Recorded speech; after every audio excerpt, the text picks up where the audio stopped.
This interview has been tape recorded. It may be given in evidence if your case is brought to trial. At the conclusion of the interview, I'll give you a notice which explains what happens to the tapes and your rights of access to them. That's not one there that I discussed. You or your solicitor will be provided with a copy of your tapes if you are charged or informed that you will be prosecuted.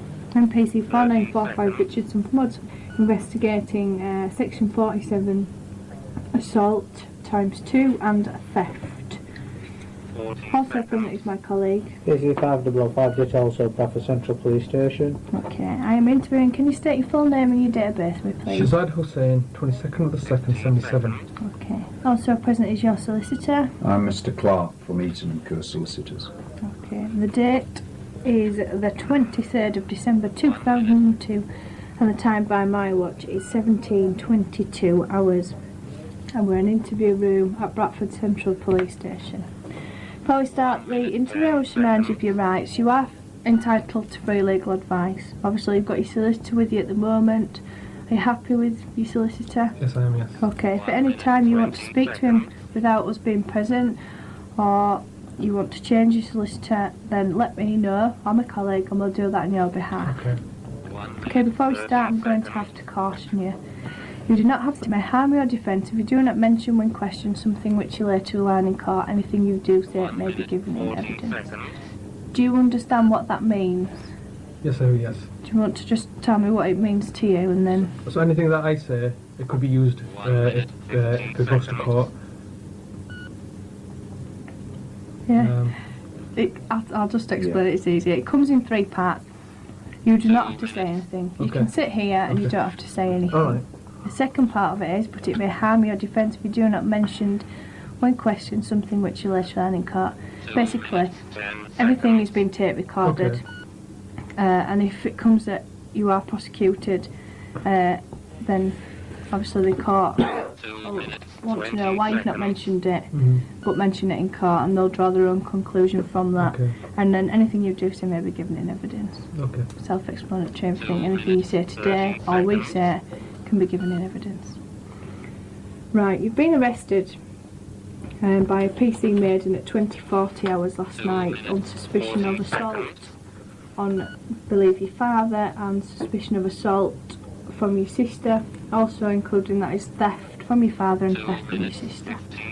Okay, what I want you to do is, in your own words, tell me like the circumstances surrounding obviously these. Well, the thing is, they say I've stolen the money from them, but I haven't. I look after, because my father's quite elderly, there has been a number of incidences in his recently that have resulted in the fact that social services have picked him up, and they found the fact that he's not been, being confused and disoriented and stuff. So at that point, I've decided to basically provide some care for my father, because my father wouldn't refuse to take care that are provided by social services, and he is getting quite old now, and he's finding it difficult to look after himself. So I take care of my father's finances. With regards to my sister also suffers from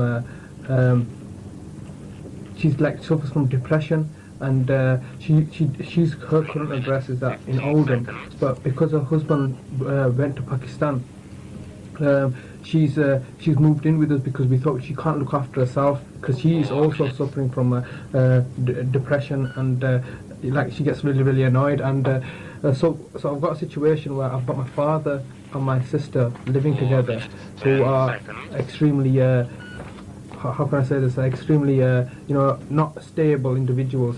I've also got two brothers who suffer from schizophrenia that I care for.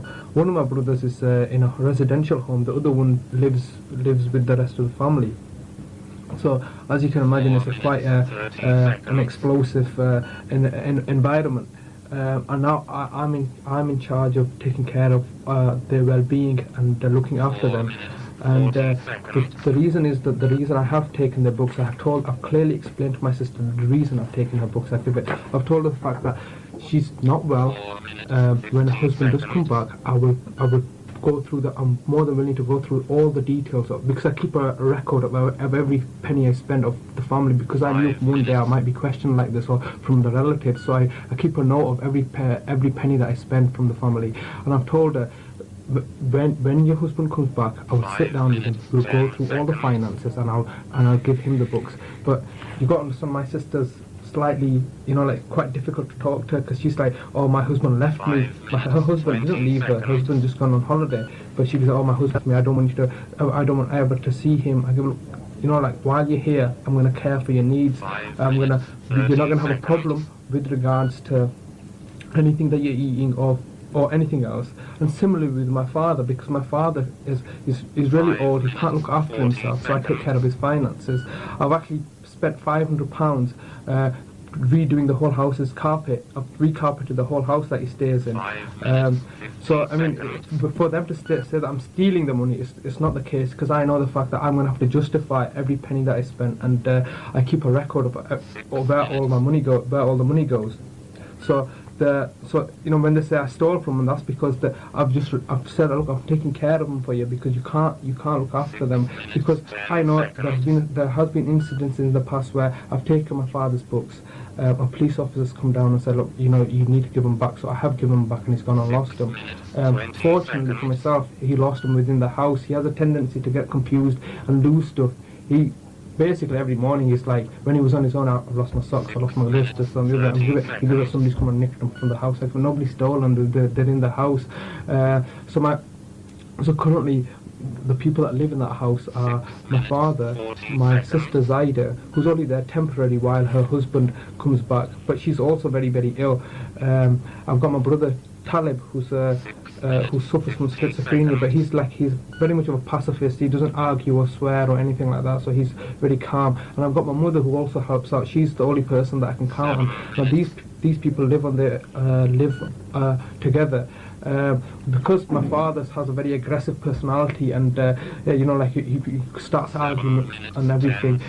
I thought, because there's no room in the house, I've got a house that I'm living in, and so in the evenings I go and live at 10 Thornbury Avenue. During the day I come over, I make sure the fact that the carpet's been vacuumed, make sure the fact that they've got their food, or give them 2 meals, excluding breakfast. I basically organise who's doing what in the house, so everybody gets what they want. But you got to understand the fact that my father's lived on his own for a long time, and he likes getting his own way. My sister, she's also ill, and she likes getting her own way, and we have to work together as a family to you have to compromise.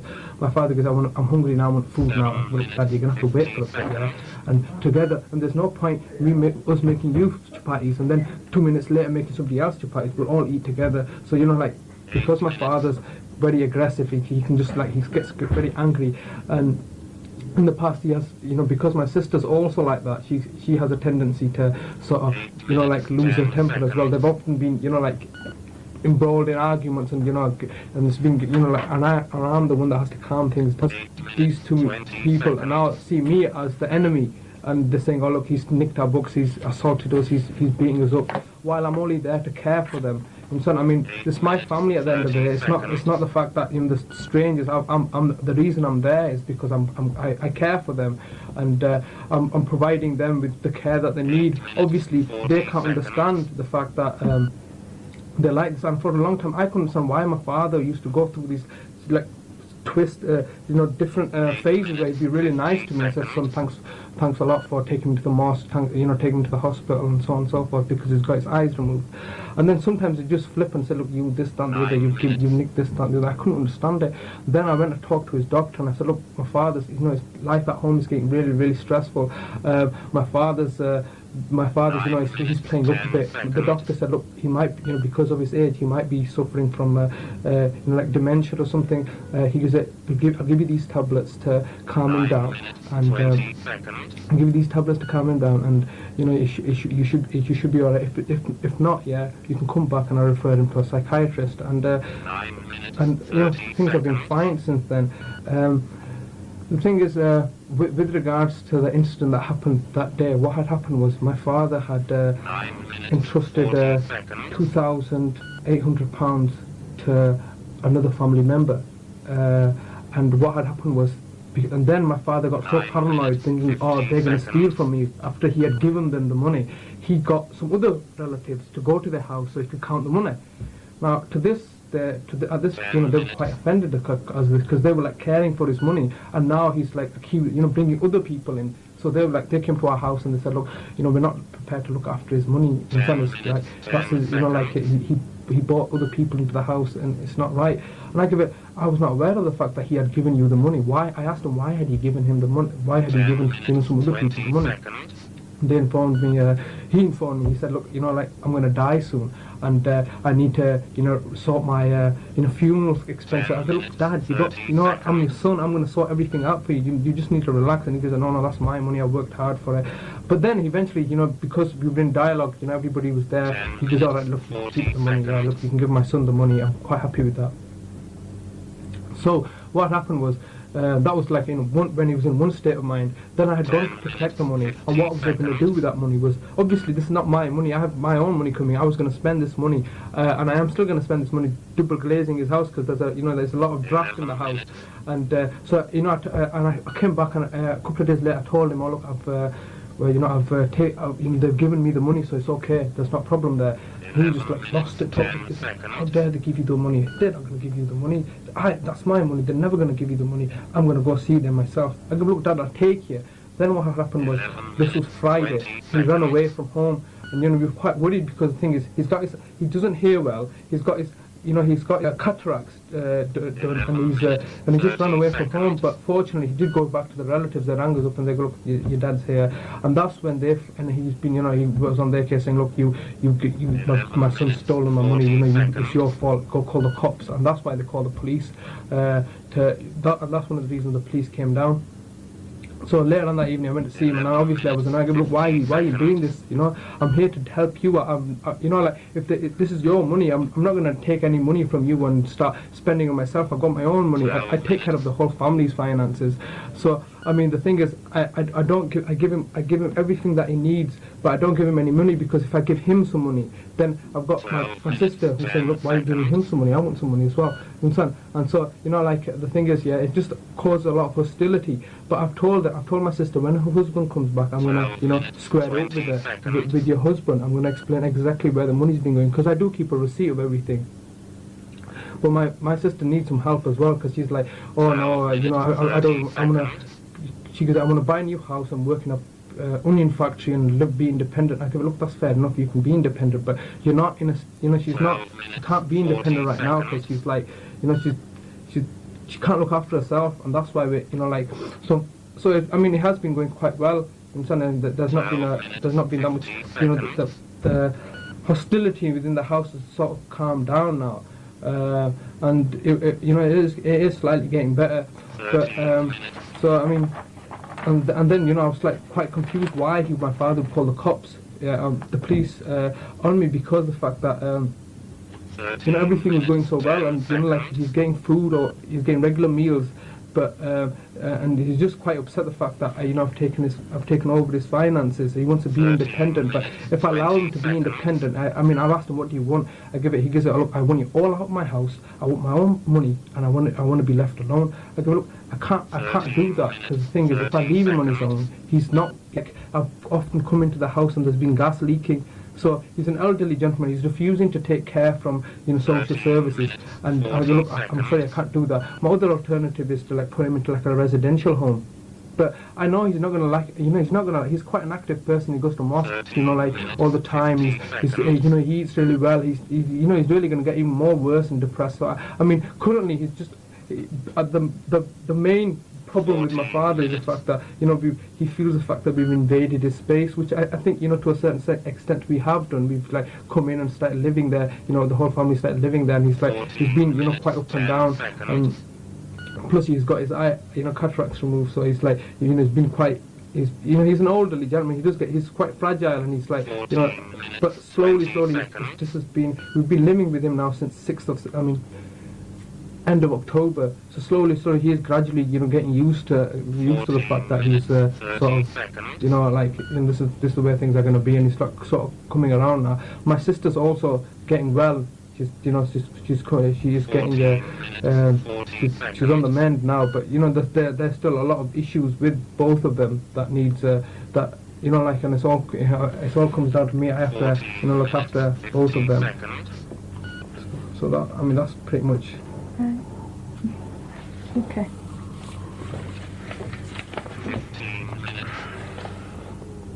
When did your sister return then to live in Bradford? She approximately for mid-October. Right.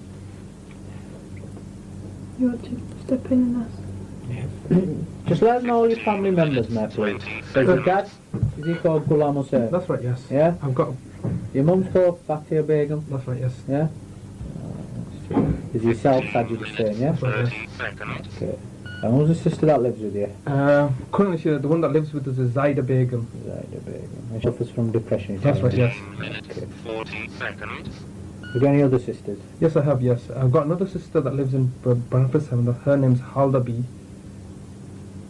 I've got another sister who's currently in Pakistan. I had to go to her wedding. That's one of the reasons I was in October. I had to leave because I had to go to the wedding. But yeah, her name's Shaidabi.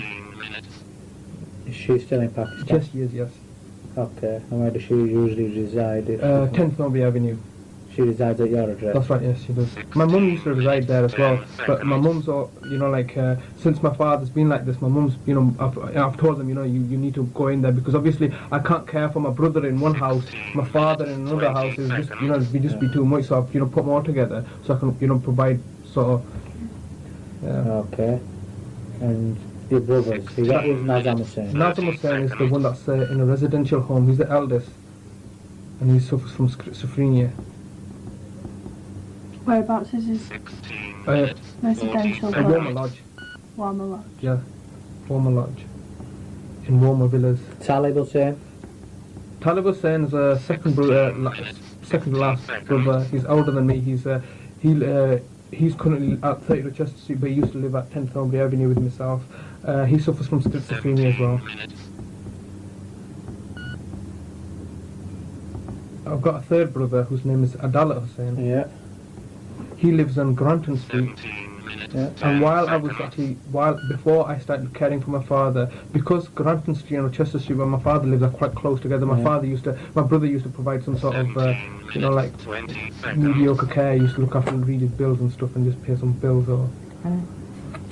Okay. So you care for... I'm currently the carer for only Talib. That's what I get paid for, to care for Talib. Okay. Adalat lives on his own with your family, I take it. He's got his own... Yeah, he's got his own, yeah. That's fine, okay. And Nazam, he has nothing to do with you either, does he? No, he lives in a home. I have to pick him up every other day, so bring him back and bring him home, so he can spend some time with the family. Okay. And Zaida Begum, she's living with you now? She is living at 30 Rochester Street right now. Okay.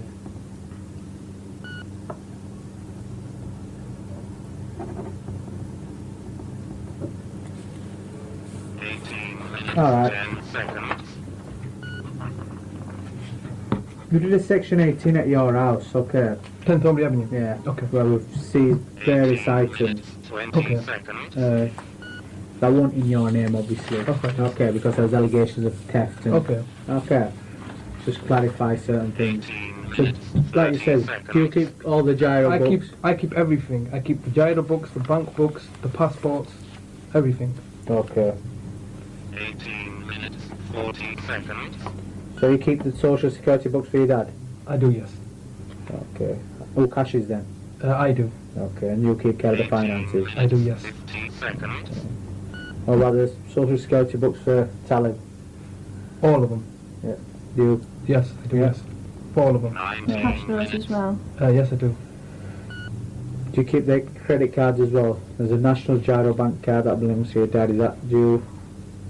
The National Gyro Bank card. Yeah. I don't really use that at all. That's only when I think it's not been used, but yeah, I've taken. I think it's got 2 bank books as well that I look after. Maybe. So you keep using the credit cards, the bank books, All the finances. the passports, and everything else. These receipts you telling me about. Yep. You said you keep receipt of everything because, like you said, you might have to account for this. Where are these receipts kept? You did not pick them up? I don't know. No, They were in a green suitcase. They've been. I keep a receipt from April of 2002. Before that, I didn't really used to keep receipt. I keep a record. I keep a double record of. Keep a double record of a computer file. Yeah, so it's, it's on a computer file. Yeah, of where the money's gone on daily expenditure. That's only when I'm dealing with cash. The other record that I keep is, basically the only expenditure that I spend is either cash or it's with a credit card that I have. And so I keep, I've got a record of exactly where the money's going. Sometimes it's easier just to pay by card, like direct debits and stuff like that. So, I basically know exactly where the money's going. Yeah. I also got a receipt for every time I cash the books out. I keep a record of exactly, whose books I've cashed out and exactly how much money I'm cashing out for each individual person. And so I've got a record of all the money that's coming in and all the money that's going out. So from April 2002, you've got receipts from every time you've cashed your dad's gyro and Tal's gyro. I have, yes, I have. And where are those kept, sorry?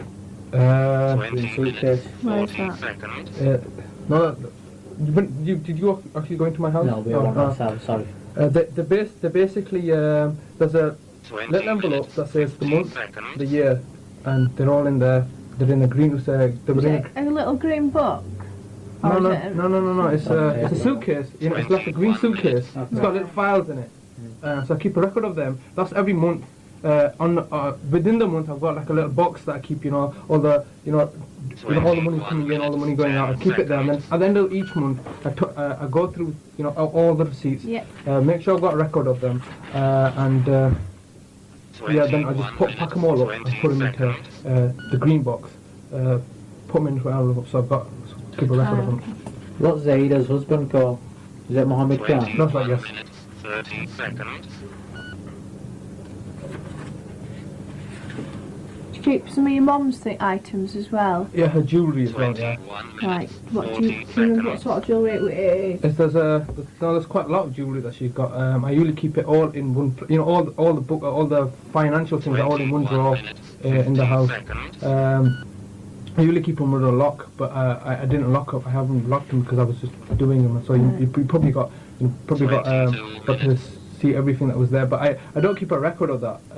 I just keep it in a box. No. All her jewellery. Right.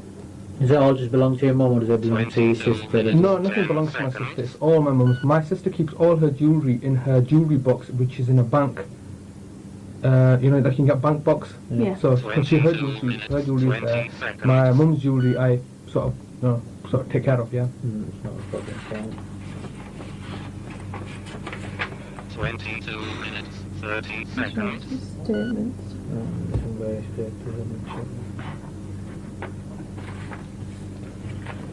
Who owns the property, 30 Rochester Street now? My father does.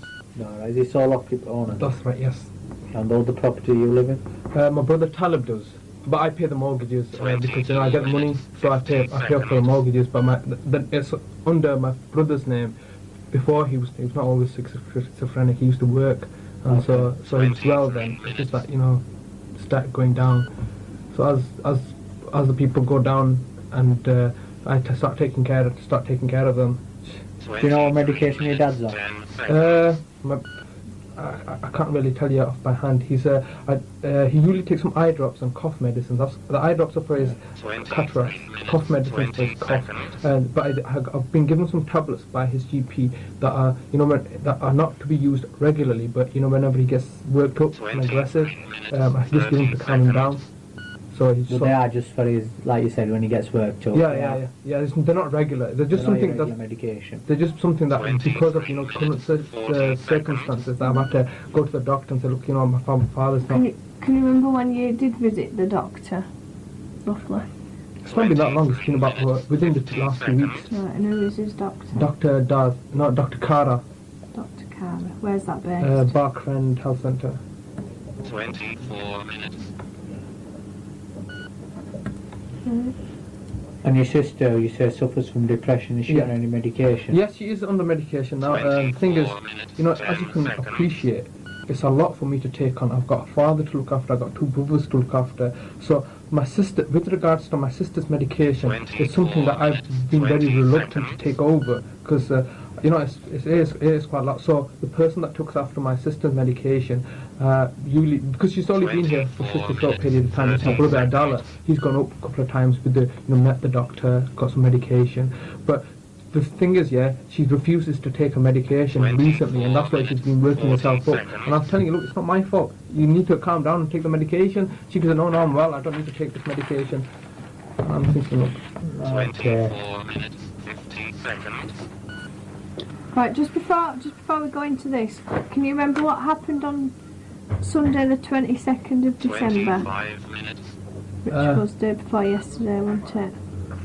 Yesterday. Yesterday. It was yesterday. Yeah, Yesterday. yesterday. Isn't it? Yeah, yesterday. Yeah, yesterday we all sat down having a meal, and you know, because we're both, you know, my father and my father had spent the last 2 days away, and I was very angry at him for, you know, spending such time away and not being, what do you call it, not telling anybody, and, you know, basically running off like that. So I was angry at him, and my sister was, I don't know, she was going through a low period as well. She was just like, you know, just saying, oh, look, this, that, and the other, you're doing this to me, you know what I mean? So, I mean, I was angry at both of them, so I shouted at both of them. I said, look, you're both going to sit down and calm down. So at which point my sister just said, to hell with you, I don't need this crap, I'll run out of the house.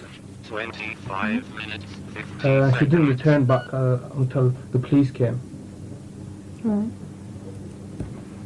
Obviously, we've got a statement from your sister as to what she said went on, or what's been going on for the past 2 months since she's moved back.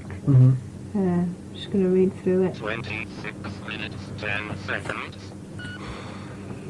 Okay, I'm the above named person who resides at the address shown overlay. If I live in Oldham with my husband Mohammed Khan, we do not have any children. Approximately since October 2002, I've lived in Bradford with my father, who lived alone. His name is Ghulam Hussain. The reason I'm living in Bradford is because my husband had gone to Pakistan in October. I have 2 brothers. One of them is called yourself, who currently lives at 10 Farnborough Avenue, and the other brother is called Adela Hussain, who lives at number 8 Grantham Street. Whilst yourself was studying at university, he lived with her for 4 years at the house in Oldham. This was 2 years ago. At the time he was okay with me. When my husband left to travel to Pakistan, he left £1,000 for my fare to Pakistan. He also left me with some benefit books and a joint account bank book for Halifax Bank. Is that correct? That's right, yes. 7 minutes, 10 seconds. Shari does the shopping for his father, and he also comes to the house to save meals on a daily basis and feeds himself there. Which is what he said. 27 minutes, 20 seconds. Shazad has taken my joint account bank book and benefit book from my possession whilst I was unwell in Bradford. That's right, yes. When she says unwell, this is that the depression you were telling me Yeah, about. she was just not well at all. And she was like, just saying stuff like, I'm going to die tonight, and she was basically, but she's a lot better now, but she was really bad then. 27 minutes, 50 seconds. Between October 2002 and November 2002, yourself went to Pakistan, 28 minutes. and he left my benefit book and joint account book with your other brother. That's right, yes. 28 You minutes, also 10 borrowed seconds. £1,000 cash from her before his visit to Pakistan.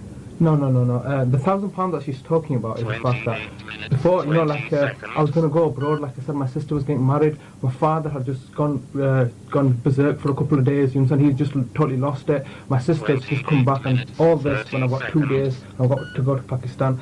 I was in a bit of a critical situation. I had to plead with my brother. I give it up, bro.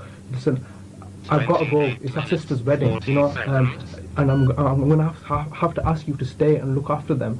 I asked him how much he gets paid. I got paid £150 to work in a takeaway. I go, look, I'll give you £250 for 2 weeks, £250 a week, for 2 weeks. That's £500. I'm willing to pay you. Just look after them while I'm gone. My intention was the fact that because my family has the money, this is the care that they need. and I'm going to give him £500 to look after his basically family as well. And the money that I'm giving him, I'm going to get off the rest of the family because they've got money, son, and this is the care that obviously wouldn't be right for my brother to just quit his job and to look after him. Yeah. So I promised my brother for £500.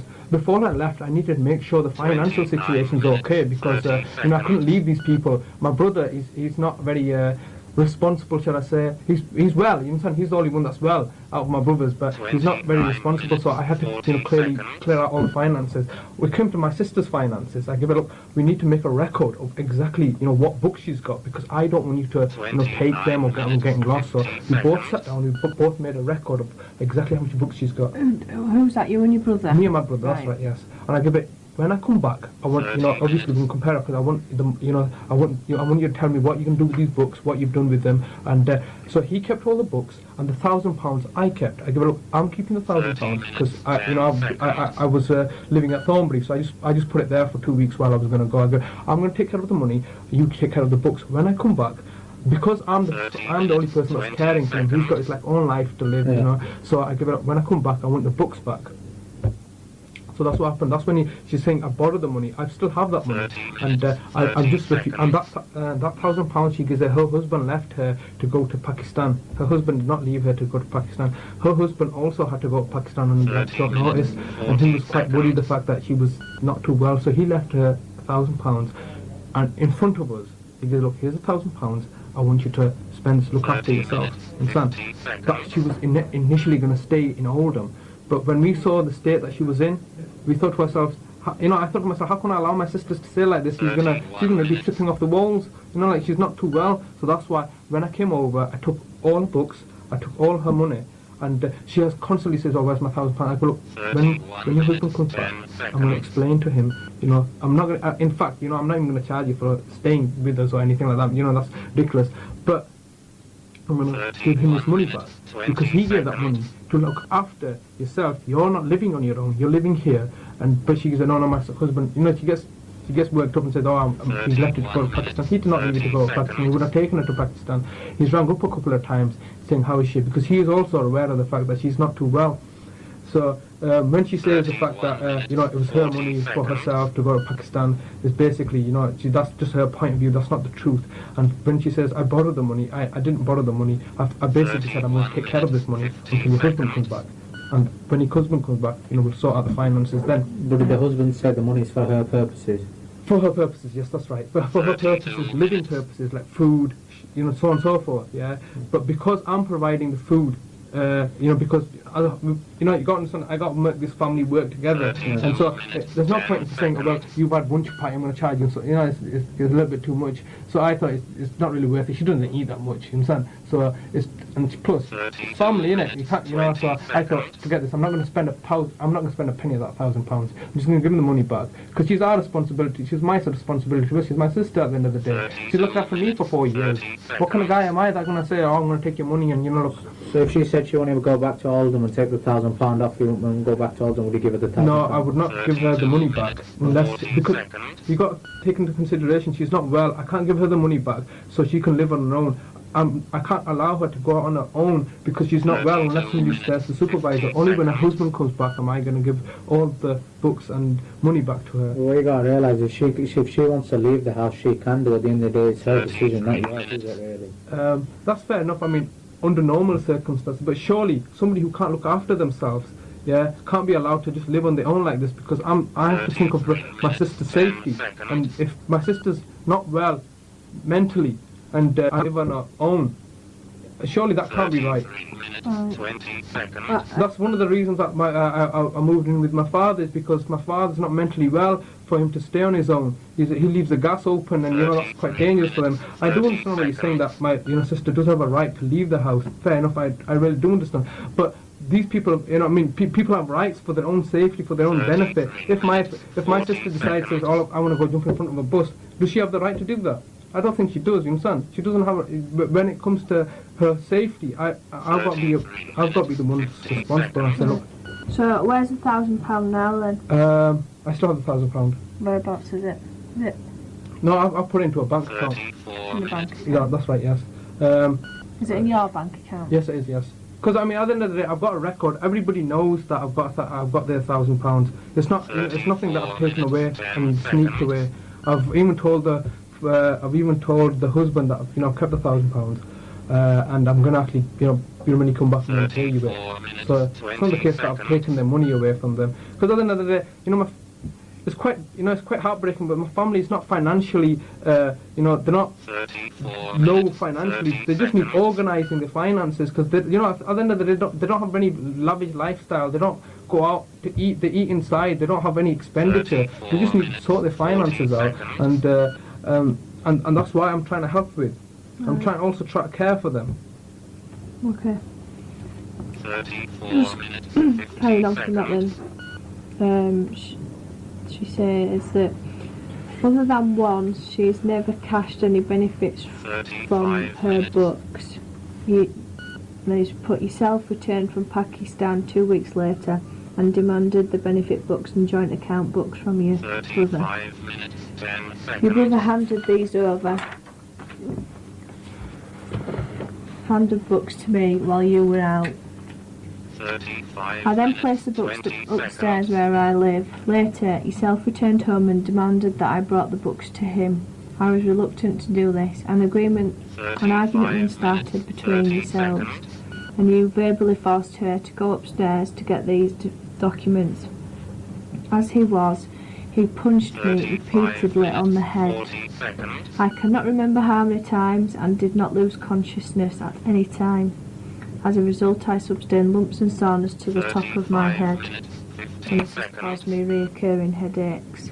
No, I'm sorry, but she's just making stuff up there. Because the thing is, I did ask for the books. Yeah, the reason I asked for the books was the fact that the reason I've asked for the books from everyone, because I need to. You've got to understand the fact that I've got to deal in a situation not like most people.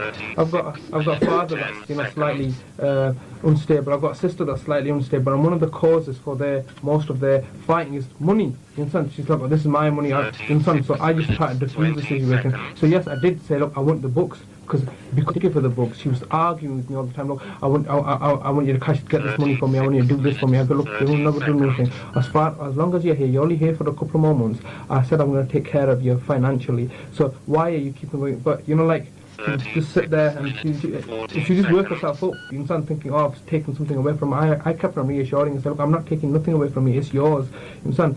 I mean, what am I going to do with your books? You understand? I can't cash anything out anyway. You understand? I can't go to the bank and get any money out. But she goes, oh no, you've emptied my accounts out. I know you've emptied my accounts out. And it goes on and on. Same with my old man. Have you not hit her then? No, I haven't. No. Right. 37 minutes. And then she's put, since then she's had no access to the money from her books, and every time she asks, you punched her in the head several times and other parts of the body, and this has happened on 2 other occasions. I have also on numerous occasions witnessed yourself physically assaulting your father No.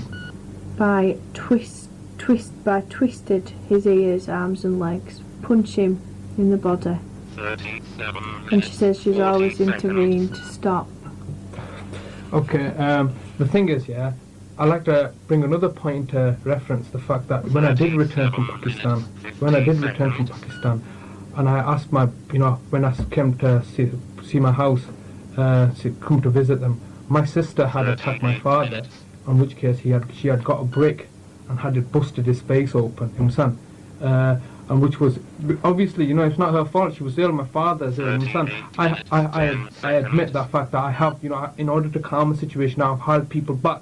I've had to hold them back because the thing is, you got 2 people who are very aggressive, understand? And I have to, and basically it's down to me to calm the situation down. So I have used aggression. I've just shut up, and you're going to sit down there, and I've had to basically calm the situation down because for their own safety, because they're continuously fighting with each other. My mum's there, my other brother's there, who's also gets very agitated when he sees stuff like this. In order to settle the situation down, I have had to restrain certain people, from attacking other people. My father's often, while he's been really angry, he's lashed out at me, I've had to defend myself.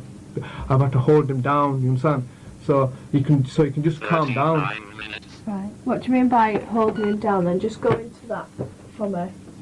You know, Right, I just hold him down like that. right. So- Just put hands on him. Just to sort of. 39 Yeah, minutes, just 10 basically if seconds. he's like sat down, I've just put him, held him back so he's not getting up to attack someone.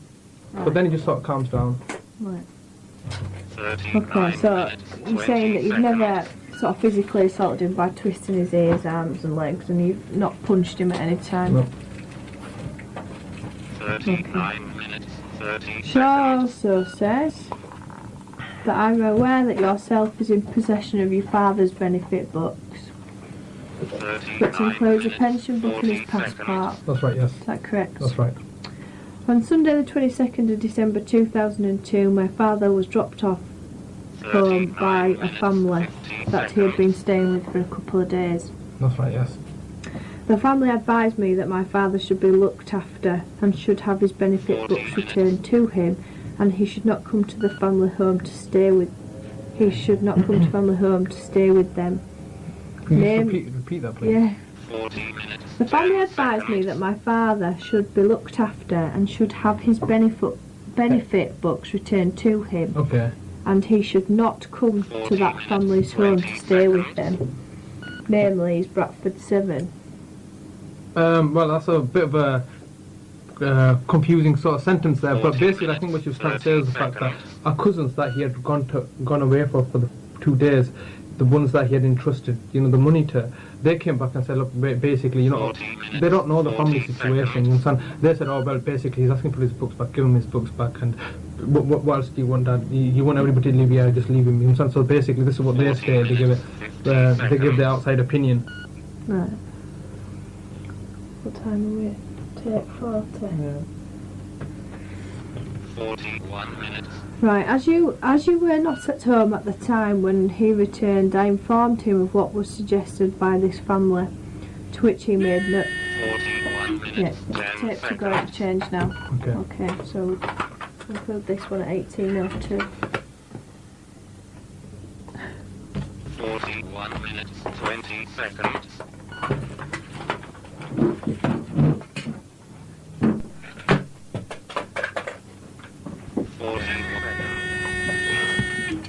Okay, we're coming now to the second tape of the interview. Obviously, I've got to remind you that you still are under caution with regards to Section 47 assaults on your father and your sister, and obviously the thefts that they're alleged that you've committed. 30 seconds. And just clarify for us, there's just 4 of us in the room: your solicitor, my colleague, and myself.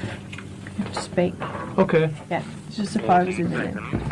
Okay, just before that interview finished, we're just reading through a statement with regards to what your sister's saying, and we were just saying about the family that we've gone into, and she informed you what happened, and she put at about 2 p.m. I sat down on the floor to have a meal with my father, mother, yourself and your brother.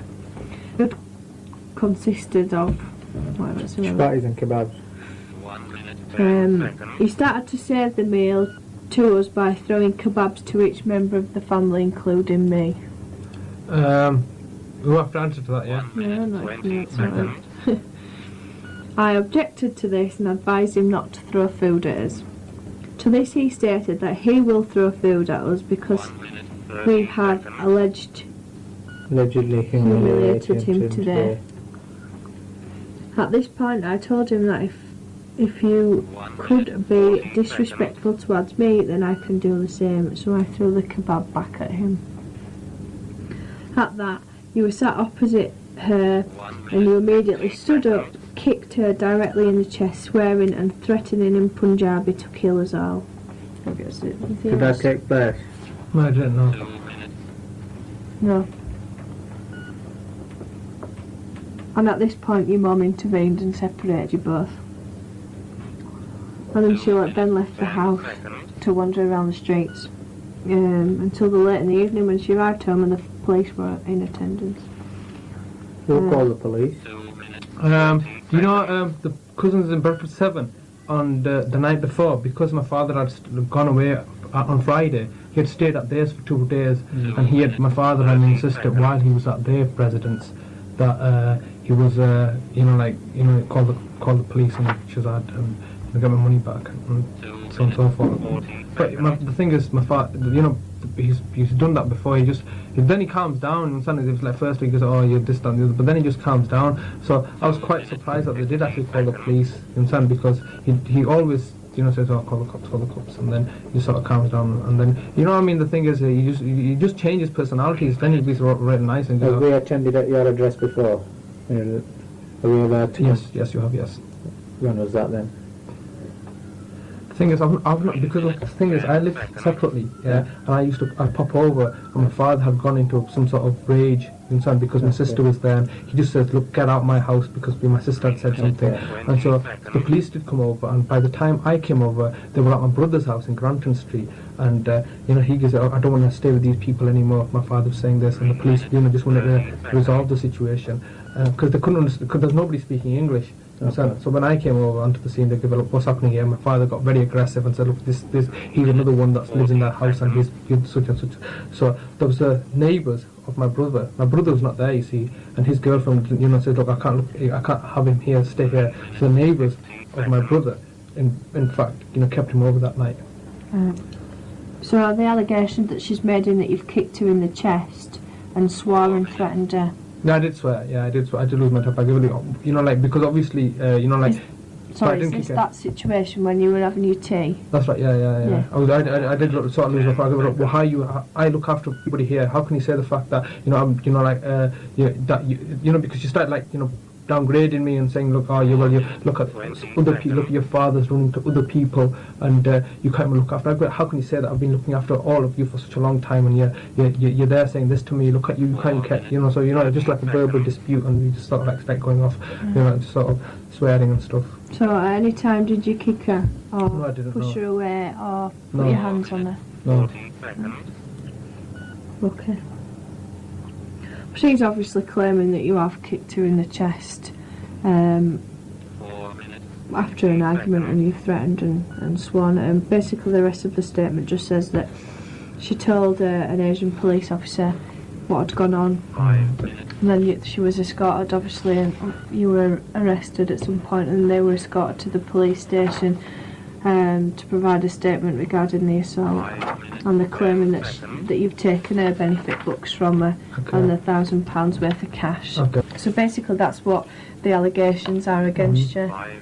With regards to your father, there is an allegation that you've taken his passport and his books, which obviously you've explained to us, and also that you've been assaulting him, which is allegedly witnessed by your sister, and you have admitted to just putting your hands on him when he gets angry. 5 minutes, 40 seconds. Is there anything else you want to? No, I can do it. You've been in my house, you've taken all the stuff from there. When will I get this back, and when will I get back? Will I get back today or some other time? We'll probably won't get back to it when the investigation's finished, but I'll obviously explain that to your solicitor and yourself after. And you've got a record of everything that you've taken, yes? Yeah, absolutely, everything. Don't worry. Everything gets logged down, everything we've taken, it's all marked down, which officer's done it, what time it's taken it. Okay, that's fair enough. Okay, so you'll get a record of that as well. Okay. I think we might have got the yellow sheet, no, we haven't. No, I've got some there. Right, have you got anything else you want to say? Let me just quickly have a look at these.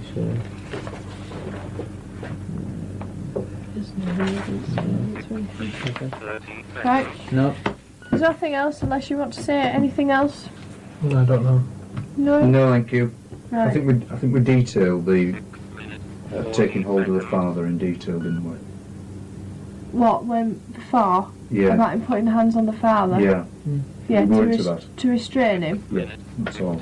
Right. Yeah, he I didn't did get say that he put the Right. hands on to restrain him as he was sort of Great.